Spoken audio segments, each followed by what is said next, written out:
Hi everyone, Pastor Stephen here. So we're continuing our look at the book of Leviticus, and what I thought we would do this time around is it's been a while since we've looked at the book as a whole. We are beginning the final section of the book, the Holiness Code. So before we begin that final section, I wanted to take a few minutes, I wanted to cut a quick video to go back and review the book as a whole. So we can kind of go into this final section with a fresh reminder about what the book of Leviticus has been talking about, what it is, what it covers, purposes, and things like that before we dive in and we start the final section of the book of Leviticus as part of our Bible study series. So, of course, the title of Leviticus comes from the Hebrew phrase, the Hebrew word kara, which we find in chapter 1, verse 1. Then the Lord called to Moses and to the people. And he says, say to the people these things. And then, of course, he gives them the laws laid out in the book of Leviticus. So the word called is what the book in the Hebrew is officially referred to as. It's essentially, you could say, the book of the called. Now, the word Leviticus actually comes from the Latin, where we had the Latin Vulgate, and that's where we get the idea of the Levites. It's about the priesthood. So it's about the calling of the priesthood. That is a section of there, but it's also about the calling of the people. The whole book of Leviticus is God telling the people, I have called you, so here is what you need to do as a result of being called. So the purpose of Leviticus, it's a worship manual for the laity. It's a worship manual for the priests. When you read through Leviticus, you read through it carefully, at least especially with the first part, you see that the lay people, the non-priests, have a lot to do in the worship structure in the nation of Israel. A lot of what we read about the instructions with the sacrifices and with the offerings, it's not just the priests doing them. The people coming to the tabernacle, the non-priests, they actually have a lot of work to do as well. So what we have here is we have a partnership between the priesthood and between the people in their worship at the tabernacle, in their dealings with God. And so God gives the instructions for the lay people. This is how you work alongside the priests. And the big reason for this, and the big point, the big purpose is, how do you keep the sacred space sacred? The whole point of God's laws in Leviticus, as he gives them to Moses, is how do you keep this sacred space from being contaminated? And of course, sacred space, as we've said before, it's a popular notion in the ancient Near East, and we define sacred space as where the spiritual world connects with the physical world. Of course, we can go so much deeper into this concept, but to put it in the simplest of terms, what we are talking about is places where the spiritual world, where the realm of the gods, where the realm of the Elohim, the spiritual ones, the spiritual beings, would come into connection and interact in the physical world, in the terrestrial world, the world of man, those that have not passed into the spirit world yet. And there was a number of different places that different cultures would deem. Usually gardens and mountains would be portrayed as sacred spaces. Significant, considering you have Moses meeting God on Mount Sinai and receiving these laws. But for the nation of Israel, naturally, the sacred space in which they are going to have Yahweh connect with them is going to be the tabernacle. Of course, this is going to be the sacred space that God interacts with his people, where God dwells among his people. I will be your God, you will be my people, is first found to its fruition in the middle of the camp, in the tabernacle. They create the tabernacle, and God the Spirit comes down in the cloud by day, the pillar of fire by night, and his glory is in that cloud, and he rests in the Holy of Holies. And this is where the main worship of the nation of Israel would take place. This is the sacred space for the camp, for the nation of Israel. Now, we see the purpose spelled out in the theme of Leviticus. And if you're looking for a theme for Leviticus, if people say to you, well, what's the book of Leviticus all about? You point them to Leviticus 11, 44 through 45, where God says, I am the Lord your God. Consecrate yourselves therefore, and be holy, for I am holy. And you shall not make yourselves unclean with any of the swarming things that swarm on the earth. For I am the Lord who brought you up from the land of Egypt to be your God. Thus you shall be holy, for I am holy. And if you are wanting to put the theme of the book of Leviticus into an easy soundbite, it would just simply be God telling his people, be holy, for I am holy. Now the key is, what is the concept of being holy? In the context of Leviticus, again, it's all about keeping the sacred space sacred. This is the idea of holiness that God wants to purvey to the people. I want you to keep the sacred space holy, because this is where I dwell. Now, in order to keep it holy, you have to be holy. Be holy in what you do, because I am holy. Be holy because that's going to keep the sacred space holy. The sacred space needs to stay holy because I am holy. In other words, God's telling Israel, and it's the message that he conveys to us today, and unfortunately, it's in a lot of ways, it's a message we've kind of lost. I really think that as a church, as a church at large, the Western church at large, has really lost the concept of this. Keep the sacred stuff sacred. Don't contaminate the sacred places and the sacred things and make them common. In other words, we cannot treat God any way we want to, and we cannot treat approaching God any way we want to. If we do so, then we're completely and totally missing the point of Leviticus. Leviticus is important for Christians today, not because we need to follow each of these rules to a T, because in that case, church services would be a lot bloodier than they are, but because the concept of approach God on his terms hasn't changed. We've maybe have changed our methods, but the concept and the mindset behind that, approach God on his terms, not on our terms, not how just any way we want, but on how he wants to be approached. That's an extremely important concept that we need to remind ourselves of today. And so that's the whole point behind the whole idea of be holy, for I am holy. Now we have different sections in Leviticus. Of course, we kind of split Leviticus into 4 different sections. You have the offerings and the sacrifices. That's in the first 7 chapters. You have the calling and the establishment of the priesthood. That's in chapters 8 through 10. You have the rules about clean and unclean, as we've called it, the icky section. That is found in chapters 11 through 16. And then you have what we're going into, the Holiness Code, which actually begins in 17 and goes through 27. But really, you can kind of treat 17, even though we've kind of classified it into this final section, you can almost treat 17 by itself, because it's kind of the transition from the rest of the book into the final section. It's kind of the transition piece that takes you from the sacrifices and the priesthood and things that are clean and unclean, and then transitions us into the whole idea of personal holiness and what it means to be holy.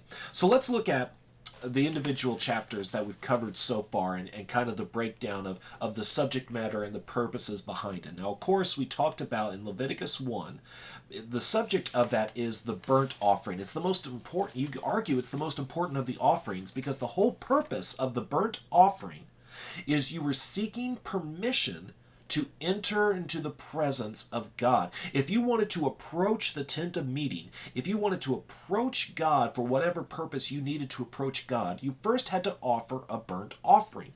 And as you read through chapter 1, it gives you the details of what that offering is supposed to do. You're supposed to either offer cattle or sheep or bird, depending on your position in life or what you're able to, what your best offering can be at that time. And the whole of the offering goes to God. And the whole point of that is because you wanted the ability to come to the presence of God, to approach the presence of God. Again, you cannot approach God on your terms. Here's the thing, if we were able to approach God on our terms, that is an affront to his sovereignty.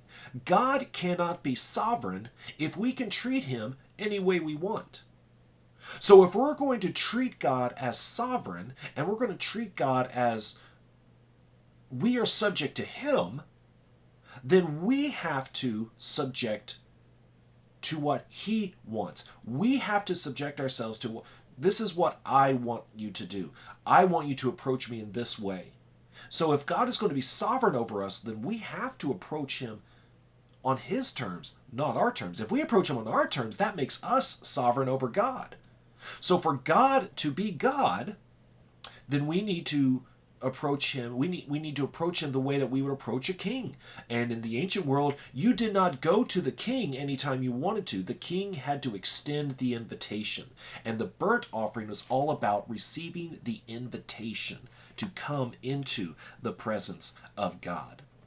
Leviticus chapter 2 talks about the grain offering. Now, the whole purpose of the grain, this is the one offering that doesn't involve animal sacrifice and doesn't involve bloodletting and things like that. It's an offering of grains. You would either do it, in one of two ways. You would offer an uncooked offering or you would offer a cooked offering.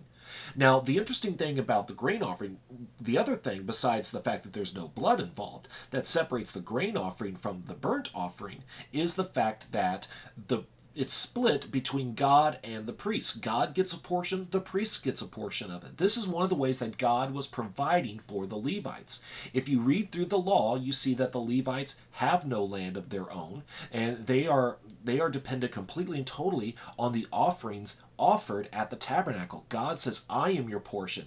You work for me, and I will make sure you have what you need. And so this was one of the ways that the priests kept themselves fed. This was one of the ways that they kept their families fed, was by the grain offerings of the people that were being lifted up. And the whole purpose of the grain offering was to remember that you were in covenant with God. God is the one that's providing the harvest. God is the one that's providing the crops. God is the one that's caring for these things. So you give them back to him because you remember that you are in covenant with God. Now, this offering wasn't required all of the time, anytime you came to the tabernacle. Unlike the burnt offering, this could have been given anytime that you wanted to. You offer a burnt offering to give permission, and then when you wanted to take time to remember the covenant that you were in with God, then you would offer the grain offering. Now, chapter 3 is one of the more amazing chapters that we have. It's the peace offering. And the whole idea of the peace offering is you celebrate the fact that you have peace with God. He's accepted you into his presence. He accepts your offering. You have peace with him. And you want to celebrate that fact. That was a very celebratory occasion. And what was neat about this offering was that it was actually shared by everyone. God received a portion, the priests received a portion, the giver received a portion. It's a celebration, the fact that you celebrate that God has accepted you and you have peace with him. Oh, there's so much that we could do with that chapter and with that message. But moving on to chapter 4, we talk about the purification offering. Now, the purification offering is more commonly known, and when you read in your English translation, this is what you're going to read it as, the sin offering. Now, the whole purpose of the sin offering or the purification offering is to cover the sins that a person commits unknowingly. You accidentally mess up. You don't realize you're doing it, or at the time you didn't realize it, and then somebody points it out, hey, you did this, and that's not according to the law.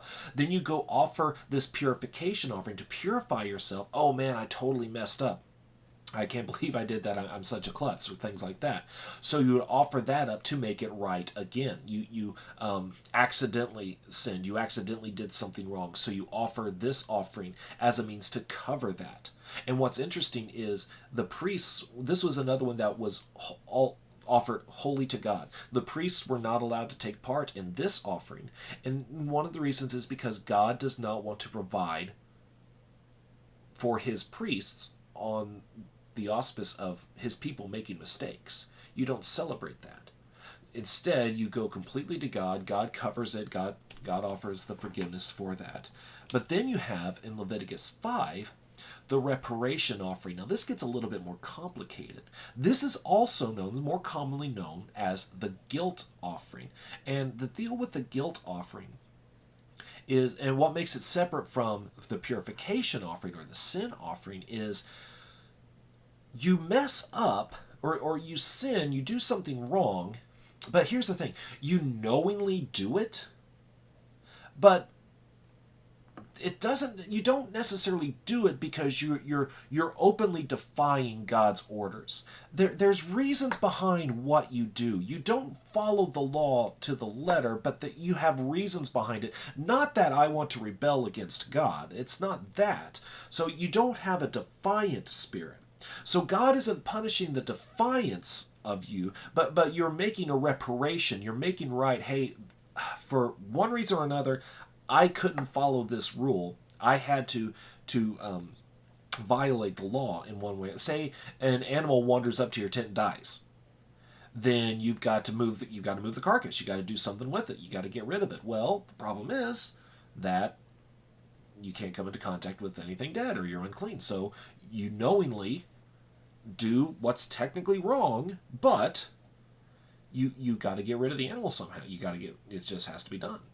So there are situations in which you would not follow the letter of the law, but it wasn't because you were defiant against what God has called you to do. You weren't necessarily rebelling against God.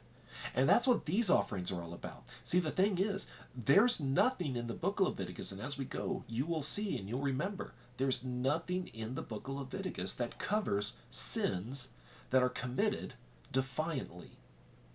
Those need to be cut off, as we read about in chapter 17.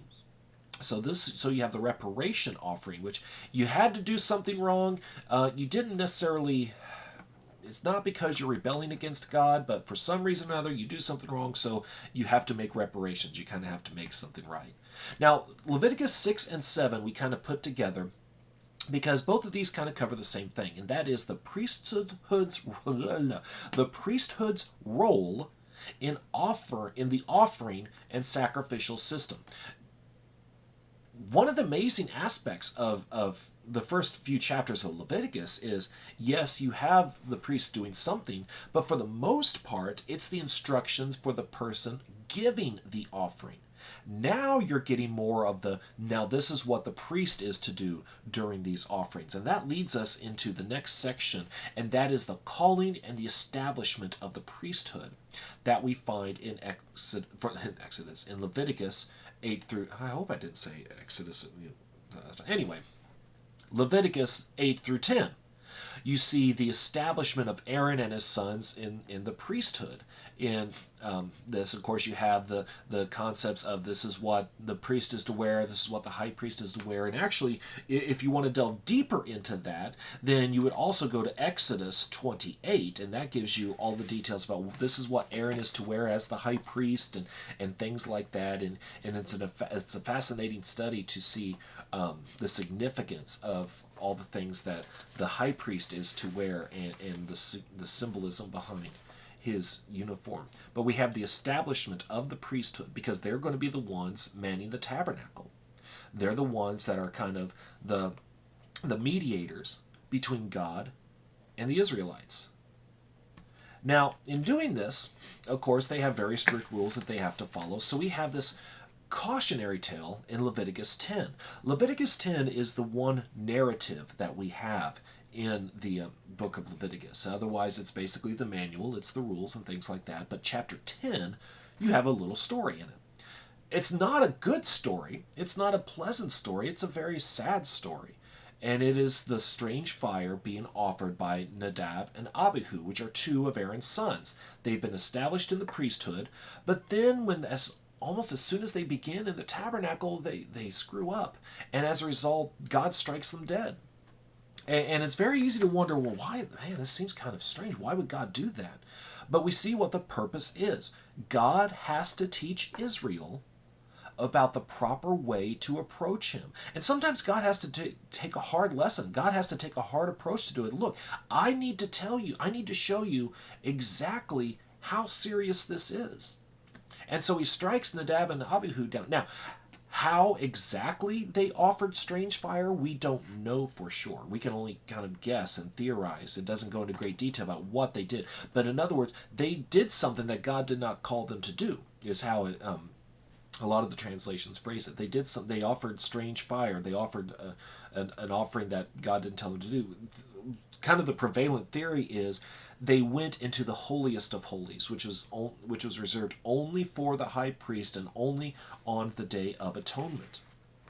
So God has to teach them this strange lesson, or not this strange lesson, but this very serious lesson that you cannot approach me however you want. If we are going to keep the sacred space sacred, and if we are going to establish my holiness and my sovereignty, then there's certain protocols that have to be followed. And so that's what Leviticus 10 serves as a reminder of. Now you move on to the next section, which is the rules about things that are clean and things that are unclean, and things that keep you clean or things that make you unclean. If you're not going to contaminate the sacred space, then you have to stay clean. Well, then you have to figure out, okay, what happens if you become unclean? And what makes you unclean? How can you know if you're clean unless you know what makes you unclean? And then what do you do when you become unclean? That's what we have in chapters 11 through 15. And the chapters break down to the different aspects that it covers, the different areas. Chapter 11, dealing with animals, whether you're whether you're hunting, whether you're eating. Don't offer up sacrifices on your own. Of course, that's kind of covered in chapter 17. Childbirth, what happens when you give birth to children. Skin diseases. Now, our English translations, if you remember, talks about this as leprosy. And it's not leprosy as we understand it today, but it's actually just skin diseases in general that Leviticus is talking about. And then in chapter 15, you have various bodily discharges. It's a wonderful devotional chapter to read. It's the reason we didn't go too deep into detail. But what makes you unclean? How do you become clean again? Then you have Leviticus 16. Now, Leviticus 16 is all about the Day of Atonement, the one day of the year that the high priest was allowed to approach the Ark of the Covenant when it was in the innermost room of the tabernacle, the holiest of holies. This was all about the high priest offering a sacrifice to cover all of the sins in the camp. Maybe there's sins that were committed that a person doesn't know about and nobody else knows about, and so it's kind of uncovered. So they're carrying that around with them, even though nobody really knows that's what happened. Maybe there's things that haven't been confessed, that haven't been talked about, so you have to do something to... It was kind of the day that we wiped the slate clean. Now, there was two big things that happened. You had the sacrifice at the tabernacle, and then you had the releasing of the scapegoat. The high priest would put his hand on a goat. He would essentially pray the sins of the camp onto that goat, and then they'd send it off into the wilderness as a symbol of chasing away the sins into the wilderness and sending them out of the camp, because there was no place for sin. There was no place for anything that would contaminate the sacred space in the camp. So they would send them out of there. And that leads us into the subject of, also covered in Leviticus 16. Or, I'm sorry, I forgot to change that when I was editing that. Sorry, no, into Leviticus 17. Leviticus 17 is all about the sacred nature of the blood. So Leviticus 17, even though it says 16 on the slide, I apologize for that. That's what copy and paste will do to you. But Leviticus 16 is all about, why is the blood so important? Now, it gives us two reasons why the blood is so important and why God says be careful how you deal with blood. Do not ingest blood, don't take blood, don't do anything like that, for two main reasons. The life of the flesh is in the blood, and the blood makes atonement. The blood is the main instrument that purifies the sacred space. God is a God who gives life, and it's not for us to take that life. We need, if we're going to be taking life, it's going to be done under God's terms, because you have the sacrificing of the animals. But you are giving that life back to God, because he is the God of life. He's not a God of death, he's a God of life. So you have the life of the flesh that's in the blood, and since God is a giver of life, life is a gift from God, that makes life sacred. But you also have the fact that the blood of an animal is what God uses to keep the holiness of the camp intact, to keep the holiness of the sacred space intact. That is where atonement comes from. So this is why we cannot treat blood lightly, because it's the gift from the giver, and it's also the instrument used to purify the camp. This is when you get into the final section of the book, which is the Holiness Code. And this is where we're going to spend the next few weeks. The whole idea behind the Holiness Code is you have this system established. Now you have this priesthood established to help you with this system. You have the concepts and the rules of what happens if you're clean and unclean, how do you not approach the system, things like that. But now we're going to get into the rules of personal living. How do you live as an individual, which will help you to fulfill the command to be holy as I am holy? How do you live from day to day in the presence of God? God is dwelling in the midst of the camp. So how are you to live in the day-to-day? And that's what we're going to be spending the next few weeks looking at. We're going to begin in chapter 18 and go through the rest of the book, chapter 27, and take a look at these rules and what do we do to apply them as the church today? Do we need to follow these to a T, or is there something else that we need to do? Is there more is this more of a spirit of the law as opposed to the letter of the law?